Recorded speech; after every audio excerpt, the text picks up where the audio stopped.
And Natalie, good morning to you. I guess the Inter-Dominions have got a special place with you when we think back to everything that Black Fake achieved earlier in his career. Yeah, good morning to you. And they do have a special place, I suppose. When Black Fake, come along, and I was basically an unknown from Queensland, and what that horse did for me was just unbelievable. And not just that through the series, but gave me confidence as a driver and a trainer as well. What was it about him that made him so special, Natalie? Oh, gosh, I think, ability, number one. And then just number two, he's probably a very intelligent horse. And he always gave his best. If he ever ran a bad race, there was obviously something more going on. He was probably just a horse that just gave his heart and soul for you. What is he doing these days? Do you catch up with him at all? Oh, yes, yeah. He's retired with my mum and dad have about 400 acres in Queensland, and Mum's got all her retired horses there. I think she's got about 30 in one paddock and another 12 in another paddock, and she feeds them all twice a day. And he's got his own separate 20 acres with his old mate that he always travelled with, Simon. They're there. They come into a stable every night and get their grain and their molasses and carrots and their rug on. And yeah, so he's great. So every time I go and visit Mum and Dad, I always go and give him a good pat and a brush.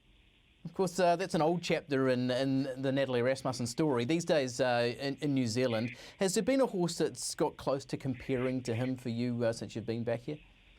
Oh, gosh. I think since Mark and I joined, there's been so many lovely horses, and you can't really name them all. Like Adore Me comes straight to mind when she broke the record, the Southern Hemisphere record for the mares or for horses in general, and she was a great mare.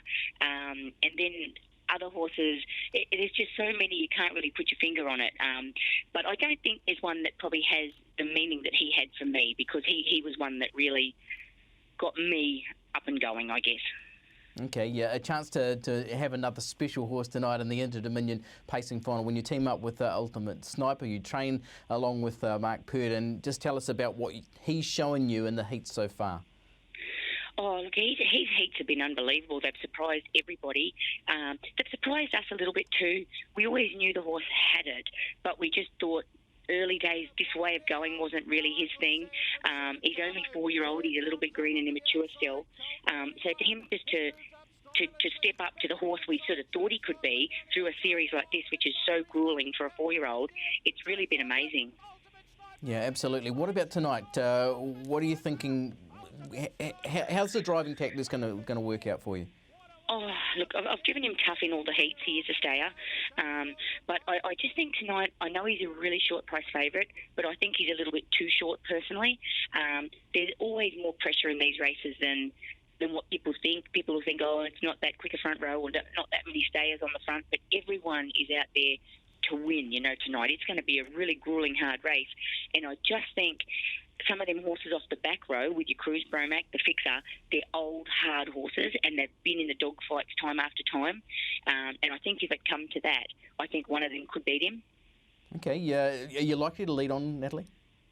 Look, I will be aiming for a good forward spot, but like I said, I think there'll be more speed there than people think.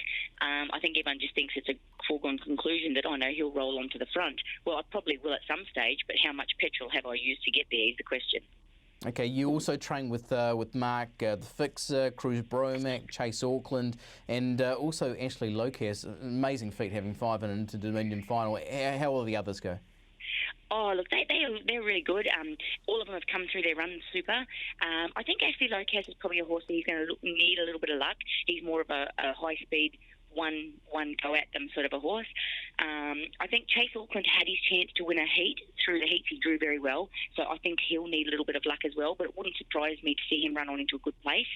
I think the Fixer and Cruise Bromac are very, very good chances.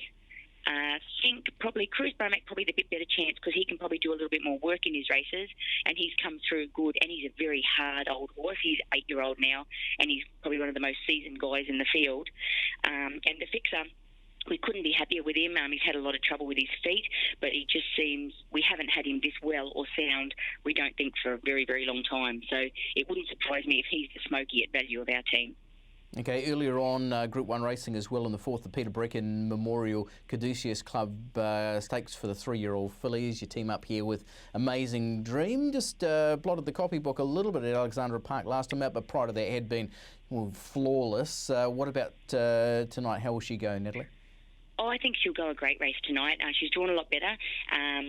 I would expect to be up on the speed at some stage. She got a little bit keen last week. She hadn't raced since Cup Week. And I just think, she was a bit nervous and excited, got a little bit keen through the mid-stages. I've just put a different bit on her tonight just to get her to settle a bit better.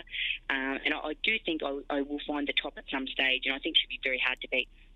Okay, we've got you down for 6 drives tonight. You're a whole heap out of the stable. What's the horse that our TPL punters can get involved in either from your drives or from the Rasmussen Purden team?